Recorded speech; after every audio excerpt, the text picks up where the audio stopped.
जय हिंद आप सभी को। देखिए, ये हमारी एमपी पटवारी के लिए प्रैक्टिस सेट नंबर 12 है एमसी की सीरीज में सामान्य प्रबंधन के लिए।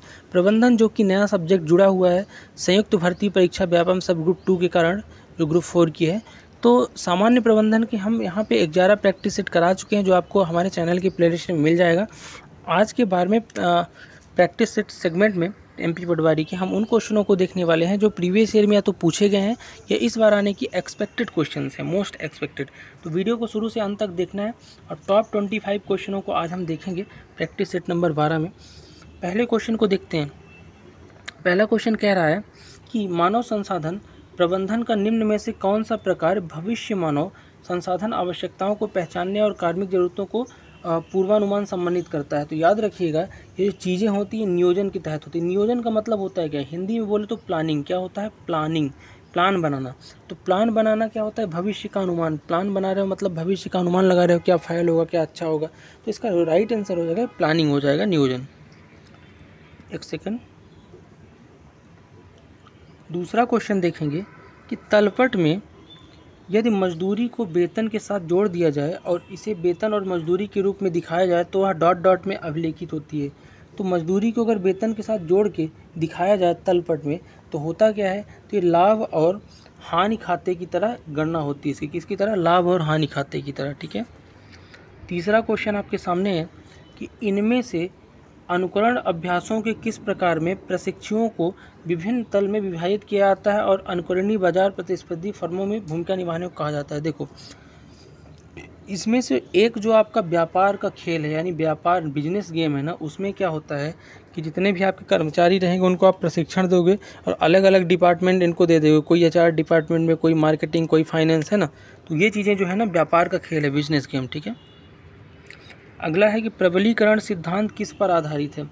तो प्रबलीकरण सिद्धांत जो है ना आपका, ये अधिगमन सिद्धांत और स्किनर का सिद्धांत पर आधारित है प्रबलीकरण सिद्धांत।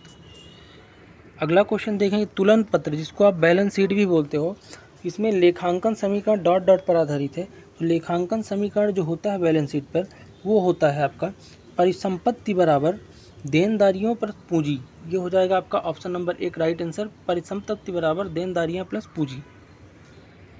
छठवां क्वेश्चन है, निम्न में से कौन सी अवधारणा एक कार्य के लिए उपलब्ध उम्मीदवारों में से सबसे उपयुक्त उम्मीदवार को चुनने की प्रक्रिया है। तो सीधी सी बात है कि चयन जो है, सिलेक्शन कैसे करते हो आप? सब लोगों में से ऐसे लोगों को चुनते हो जो आपके लिए सूटेबल हैं। तो सिलेक्शन जो होगा, चयन आपका बहुत सारे विकल्पों में से इसका राइट आंसर होगा, सबसे उपयुक्त उम्मीदवार। सातवां क्वेश्चन है कि निवेश मानदंड के निम्नलिखित तरीकों में से कौन सा तरीका बट्टाकृत नगद प्रवाह मानदंड के अंतर्गत आता है। तो जो आप निवेश करोगे, इन्वेस्टमेंट, उसमें बट्टाकृत मानदंड के जो अंतर्गत आएगा वो है आपका आंतरिक प्रतिफल दर। क्या हो जाएगा? आंतरिक प्रतिफल दर। आठवां क्वेश्चन है, निम्न में से कौन सा निर्बाध संचार के लिए बाधा नहीं है।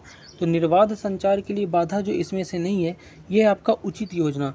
उचित योजना कोई बाधा नहीं है, अच्छी चीज़ है। यानी कि आपके आसपास जो संचार है अच्छे से होगा, बाकी ये आपकी बाधा है संचार के लिए। जैसे दोषपूर्ण अनुवाद, अच्छे से बात ना हो पाए, बुरी तरह संदेश और विकृत संचार, तो ये बाधा नहीं है उचित योजना। ठीक है, अच्छी बात है।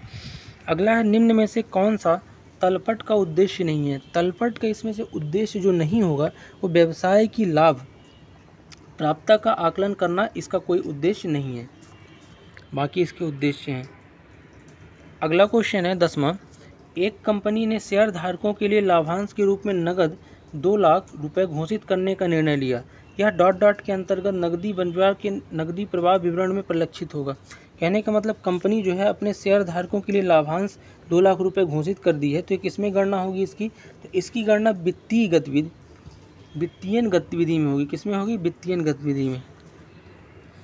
11वां क्वेश्चन है, निम्न में से कौन सी एक वांछित भावी अवस्था है जिस तक पहुंचने के लिए संगठन प्रयास करता है।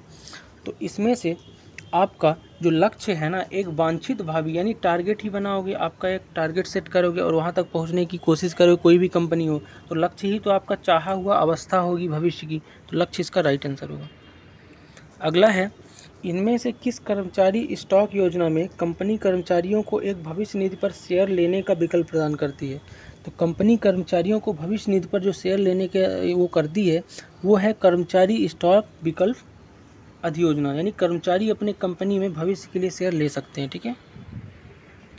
13वां क्वेश्चन है, मध्य स्तर के प्रबंधक इनके बारे में चिंतित होंगे। तो मध्य स्तर के प्रबंधक जो है ना, ये आपके प्रभागी उद्देश्यों के बारे में चिंतित होंगे। मध्य स्तर के, हाई स्तर के प्रबंधक कौन होते हैं? प्रधानमंत्री, राष्ट्रपति, अब हाई लेवल के हैं मैनेजर, जैसे किसी कंपनी का डायरेक्टर वगैरह। और मध्य स्तर का काम क्या है? प्रभागी उद्देश्यों को चिंतित होना। और हाई लेवल जो है वो राष्ट्रीय उद्देश्य की चिंता करते हैं। ठीक है, उद्देश्य की। अगला है कि ऋण निधि एक सस्ता स्रोत है, क्योंकि ऋण निधि जो है कैसा सस्ता स्रोत है? 4 ऑप्शन है, बताना है। तो ऋण निधि इसलिए सस्ता स्रोत है क्योंकि ऋणों पर ब्याज का भुगतान जो है ना एक व्यय के रूप में माना जाता है और इसके लिए कर योग्य आय को कम कर देता है, यानी एक व्यय के रूप में ब्याज का भुगतान माना जाता है ऋण में। ठीक है।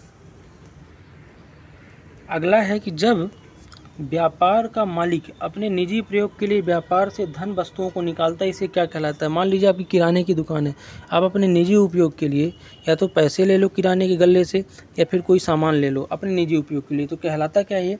तो ये कहलाता है आपका आहरण। क्या कहलाता है? आहरण। आहरण ये चीज़ है जब अपना व्यापारी अपने निजी उपयोग के लिए कोई चीज़ कर ले। 16वां क्वेश्चन है कि खरीदारी की प्रक्रिया शुरू हो जाती है जब। खरीदारी की प्रक्रिया कब शुरू होती है आपको बताना है। तो जब क्रेता उत्पाद या सेवा की ज़रूरत की पहचान कर ले, मतलब खरीदारी की प्रक्रिया शुरू होगी। खरीदने वाला जब अपना खरीदारी का सामान पहचान ले, मतलब खरीदारी की प्रक्रिया शुरू हो गई, अब तो मोल भाव करके लेना है। ठीक है। 17वां क्वेश्चन है कि इनमें से कौन सी विशेषता है नेताओं की? इनमें से नेताओं की कौन सी विशेषता है जो सत्यशील और गैर धोखेबाज बनकर उनमें अनुयायियों के बीच संबंध विश्वास निर्माण करती? कहने का मतलब अगर सिंपल लैंग्वेज में बात करूं, कोई नेता है, मान लीजिए कोई विधायक ही है, तो उसमें ऐसी कौन सी विशेषता होनी चाहिए कि जो उसके फॉलोवर हैं यानी सपोर्टर हैं उनके साथ धोखा न करे और अच्छा संबंध विश्वास बना के रखे? तो ये जो है ईमानदारी और सत्यनिष्ठा होता है। ईमानदारी और सत्यनिष्ठा से धोखा नहीं होता है। ठीक है।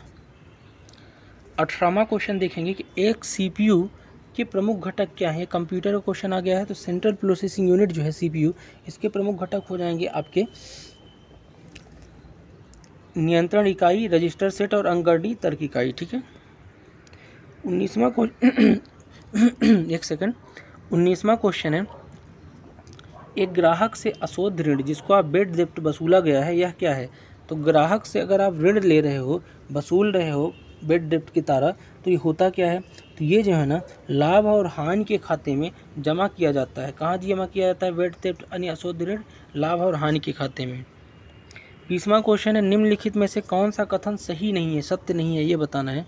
तो इनमें से सत्य कथन नहीं है वो बताना है। तो इसमें से जो है बॉन्ड एक प्रीमियम में है, बॉन्ड एक प्रीमियम है और इसका मूल्य अंकित मूल्य से कम है, ये आपका सत्य कथन नहीं है। बाकी आपके यहाँ पे सत्य कथन है, तो ऑप्शन 2 जो है गलत हो जाएगा। अंकित, इसका मूल्य अंकित मूल्य से कम नहीं होता। ठीक है। अगला क्वेश्चन है कि वित्तीय खाते की डॉट डॉट समयावधि के अंदर होने वाले लेन देन के लिए तैयार किए जाते हैं। जितने भी वित्तीय खाते हैं, आपको बहुत इंपॉर्टेंट क्वेश्चन याद रखना है कि 12 माह की अवधि के लिए लेन देन के तैयार किए जाते हैं वित्तीय खाते, 12 माह। अगला है कौन सा दृष्टिकोण अनुबंधित करता है जिस रूप में जब सामग्री की आवश्यकता हो बस वैसी ही आ जानी चाहिए? कहने का मतलब ये कि इसमें कौन सा दृष्टिकोण होना चाहिए कि जब जैसी मुझे तुरंत ज़रूरत पड़े कोई चीज़ की तुरंत आ जाए।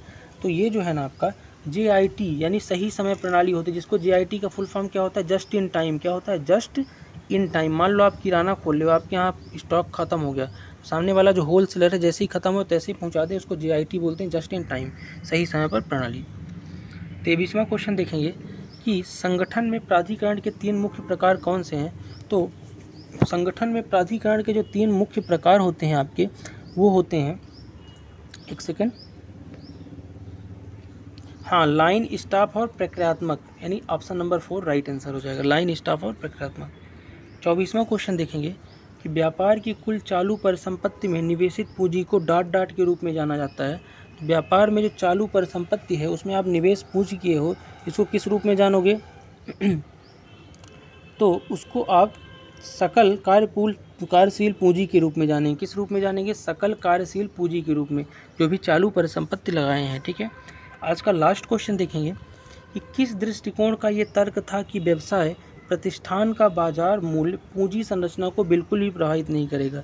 किसका दृष्टिकोण है कि व्यवसाय जो है, आपका व्यापार है, प्रतिष्ठान का बाजार मूल्य पूंजी संरचना को प्रभावित नहीं करेगा।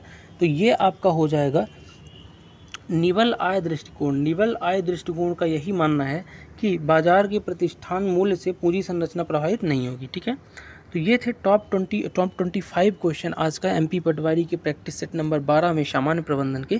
क्वेश्चन कैसे लगे कमेंट करके ज़रूर बताना, और चैनल को अभी तक सब्सक्राइब नहीं किया है तो निवेदन है कि अगर वीडियो अच्छा लगा हो तो चैनल को सब्सक्राइब जरूर कर लीजिए। मिलते हैं नेक्स्ट वीडियो में, तब तक के लिए जय हिंद।